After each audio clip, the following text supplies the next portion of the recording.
These sunchokes have recently opened. They're sort of good plants to have to flower for the latter half of the summer. Most of them aren't out yet, but they are just sort of coming out here. They've got edible root tubers. They're very similar and related to the Jerusalem artichoke and have kind of similar uses.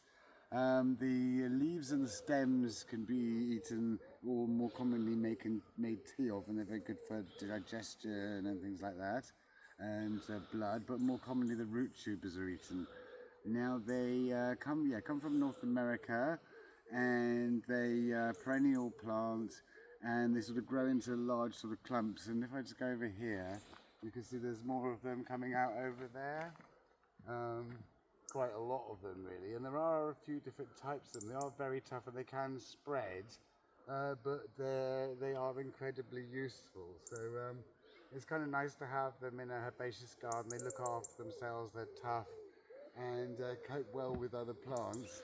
In fact, they quite often come up in cracks in patios and paths. They are very, very well adapted to just sort of growing. You know, they are very, very strong, and they don't really need a lot of fuss.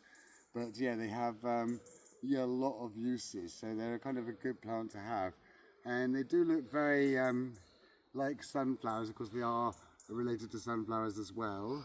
And they just have quite a long flowering season, little branching stems. You can see just over there, there's a load of buds coming up there.